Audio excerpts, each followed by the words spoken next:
नमस्कार दोस्तों, मैं एडवोकेट सुनील दीक्षित आप सभी का अपने YouTube channel Dikshit legal aid में स्वागत करता हूं।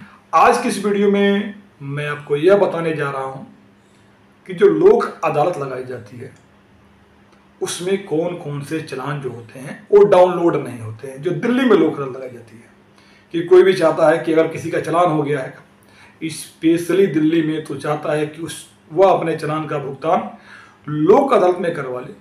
रीजन इसके पीछे यह है कि अगर किसी की प्राइवेट व्हीकल है और एक दो चालान उसके व्हीकल पे बाय मिस्टेक हो गए हैं तो लोक अदालत में ज़्यादातर प्रोसाइडिंग अफसर जो बैठे हैं वो उस चालान को माफ़ कर देते हैं। बाकी अगर चालान अगर एक दो से ज़्यादा हैं तो उस केस में भी जुर्माना अगर होता है तो बहुत कम जुर्माना होता है। कहने के लिए तो अगर बताया जाए तो 50% से कम कहा जा सकता है, लेकिन बहुत सारे केस में 10% तक 10% का मतलब हो गया 10,000 का जुर्माना है तो 10,000 रुपये तक भी जुर्माना देखा गया है कि जो प्रोसाइडिंग अफसर होते हैं वो कर देते हैं। तो कोई भी ये चाहता है कि जो चालान है, खासकर दिल्ली में किसी का हो गया है तो उस चालान का जो भुगतान है वो लोक अदालत के माध्यम से हो जाए। रीजन भी है क्योंकि एक साल में 4 लोक अदालत तो मिल ही जाती है, तो एक अच्छा खासा अवसर होता है। कोई भी चाहता है कि मेरे चालान का भुगतान लोक अदालत में हो जाए। अब लौट के आते हैं अपने टॉपिक पे। टॉपिक ये है कि आखिर कौन कौन से चालान जो होते हैं जो कि लोक अदालत में डाउनलोड नहीं होते हैं।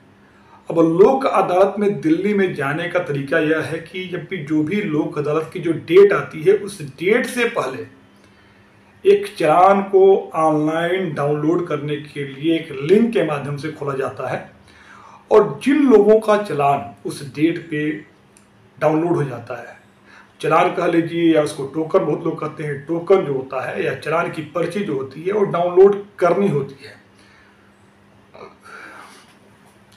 तो जिन लोगों का जो चालान होता है वो अगर डाउनलोड हो जाता है या चालान की पर्ची या टोकन जो डाउनलोड हो जाता है, उनके चालान का जो भुगतान होता है वो लोक अदालत में हो जाता है। और बहुत सारे कमेंट उसी दिन आ जाते हैं। बहुत सारे लोगों का कहना है कि ऐसा है कि मेरे चालान का पर्ची जो है वो डाउनलोड नहीं हुआ, तो रिप्लाई भी नहीं हो सकती है। तो इस वीडियो के माध्यम से मैं बता दे रहा हूं कि आखिर क्यों डाउनलोड नहीं हुआ आपके चालान की पर्ची।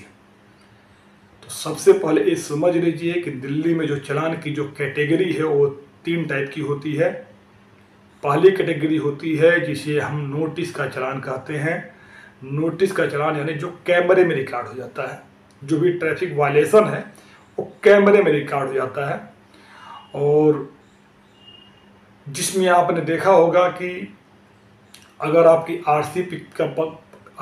आरसी पे जो एड्रेस दिया गया है उस एड्रेस पे आप रहते हैं तो कैमरे का जो चालान अगर हुआ है तो उसके 1-2 महीने के अंदर ही दिल्ली ट्रैफिक पुलिस हेडक्वार्टर के ओर से आपको 133 मोटर व्हीकल एक्ट का नोटिस उस एड्रेस पे भेजा जाता है, जिससे आपको जानकारी हो सके कि आपके व्हीकल के अगेंस्ट में यह चालान जारी किया गया है। अगर आपके पास कोई रेलिवेंट इंफॉर्मेशन है तो आप जाके वहां सबमिट कर सकते हैं। दूसरा तरीका यह है जानने के लिए कि आपके व्हीकल पे क्या नोटिस का चालान है, तो उसके संबंध में मैंने एक वीडियो बना रखी है जिसका लिंक मैंने आई बटन में दे रखा है, आप देख सकते हैं उसको। ये हो गया पहली कैटेगरी का। दूसरी जो कैटेगरी होती है वो होती है traffic police. Delhi traffic police जो ऑन द स्पॉट जो चालान करती है। अब ऑन द स्पॉट चालान का मतलब ये हो गया कि जैसे कि कोई भी पर्सन व्हीकल ड्राइव कर रहा है और कोई ट्रैफिक वायलेशन करता है तो मौके पे ही रोक के उसके डॉक्यूमेंट चेक किए जाते हैं। डॉक्यूमेंट चेक करने के बाद जो ट्रैफिक वायलेशन के जो ई चालान की प्रिंट निकाल के उस पर साइन करके फिजिकली तौर पे साइन की जाती है और एक कॉपी अपने पास रख लेते हैं, एक कॉपी आपको हैंड ओवर कर दी जाती है। डॉक्यूमेंट तो आजकल जमा नहीं होता, डिजिटली आजकल डॉक्यूमेंट को स्कैन कर लिया जाता है। तो इस चालान को बोलते हैं traffic police on the spot चालान, जो कि दूसरी कैटेगरी है। और तीसरी जो कैटेगरी होती है वो होती है स्टेट ट्रांसपोर्ट अथॉरिटी के चालान। आप लोगों ने नोट किया होगा दिल्ली में बहुत सारी ऐसी चालान करने वाली व्हीकल्स घूमती हैं जो खाकी यूनिफॉर्म में पुलिस पर्सनल रहते हैं और जो दिल्ली ट्रांसपोर्ट डीटी का जो बैच लगाते हैं अपने पे, दिल्ली ट्रांसपोर्ट के पुलिस ऑफिशियल होते हैं जो चालान बनाते हैं, जिसे हम दिल्ली में 5 नंबर वाले चालान या एसटीए के चालान कहते हैं।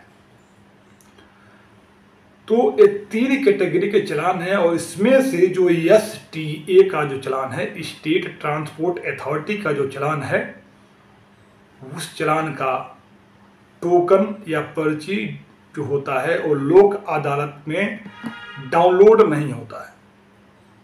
अब इसके पीछे का कारण समझ लेते हैं। जो लोक अदालत को का जो ऑर्गेनाइज जो होता है वो Delhi state legal service authority के माध्यम से होता है और दिल्ली जो चालान का जो लोक अदालत जो ऑर्गेनाइज होता है वो Delhi state legal service authority और दिल्ली ट्रैफिक पुलिस के माध्यम से होता है। इसमें एसटीए का डिपार्टमेंट पार्टिसिपेट नहीं करता। तो जब एसटीए का डिपार्टमेंट इसमें पार्टिसिपेट नहीं करता तो आज की डेट तक यही पोजीशन है। अगर आगे कोई अपडेट आ जाए तो उसकी मैं जानकारी दूंगा आपको, लेकिन आज की डेट तक यही स्थिति है कि एसटीए या 5 नंबर के चालान जो होते हैं वह दिल्ली में जो लोक अदालत लगाई जाती है उसमें उसका टोकन डाउनलोड नहीं होता है। अब दूसरी कैटेगरी पे आ जाते हैं। जब चालान होता है ट्रैफिक पुलिस या नोटिस ब्रांच का जो चालान होता है, तो जो चालान होने के बाद इनको ऑनलाइन पेमेंट के लिए वर्चुअल कोर्ट में भेजा जाता है कि आप अगर ऑनलाइन पेमेंट करना चाहते हैं तो वर्चुअल कोर्ट में इसका पेमेंट कर लीजिए। तो अगर किसी का चालान वर्चुअल कोर्ट में पेंडिंग नहीं शो कर रहा है, पेंडिंग नहीं शो करने का मतलब है कि अगर उस पर ट्रांसफर टू रेगुलर कोर्ट लिख के आ रहा है तो यह चालान भी लोक अदालत के लिए डाउनलोड नहीं होगा। दूसरी चीज ये है कि अगर वर्चुअल कोर्ट में किसी ने अपने चालान को कंटेस्ट कर दिया है और वर्चुअल कोर्ट में टू बी कंटेस्टेड शो हो रहा है तो यह चालान भी लोक अदालत की जो डाउनलोड की डेट होगी उस डेट पर डाउनलोड नहीं होगा। आगे आते हैं। जब भी लोक अदालत की नोटिफिकेशन जारी की जाती है Delhi state legal service authority के द्वारा, तो उस नोटिफिकेशन में बताया जाता है कि वर्चुअल कोर्ट में कब से और कब तक के पेंडिंग चालान लिए जाएंगे, तो उस बीच के जो चालान होने चाहिए आपके उस डेट के बीच के चालान पेंडिंग होने चाहिए। और दूसरी इन्फॉर्मेशन ये दी जाती है कि कंपाउंडेबल होना चाहिए, कंपाउंडेबल ऑफेंस होना चाहिए। अब कंपाउंडेबल ऑफेंस होना चाहिए यानी कि नॉन कंपाउंडेबल ऑफेंस अगर ट्रैफिक का है तो वो डाउनलोड नहीं होगा। अब नॉन कंपाउंडेबल ट्रैफिक ऑफेंस क्या होता है इसकी जानकारी के लिए मैंने इस पे एक अलग से वीडियो बना रखी है कि कौन कौन से ट्रैफिक ऑफेंस जो होते हैं वो नॉन कंपाउंडेबल ट्रैफिक ऑफेंस की कैटेगरी में आते हैं, आप उन्हें देख सकते हैं। जो चालान होता है रेड लाइट जंप का, इस चालान को लेके बहुत ही बड़ा कन्फ्यूजन है कि यह चालान लोक अदालत में होता है या नहीं होता है।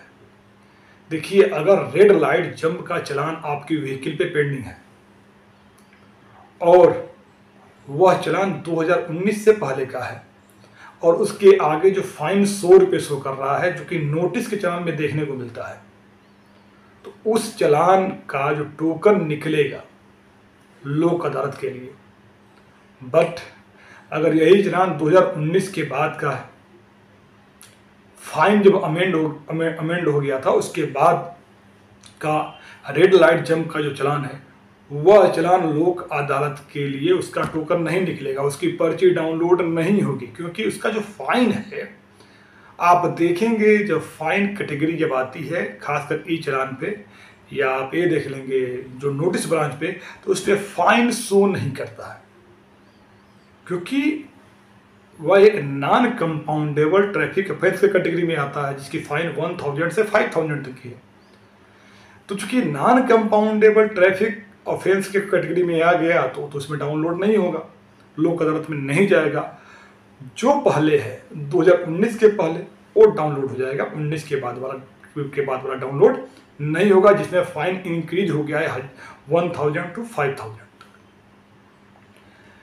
तो यही सब कैटेगरी थी।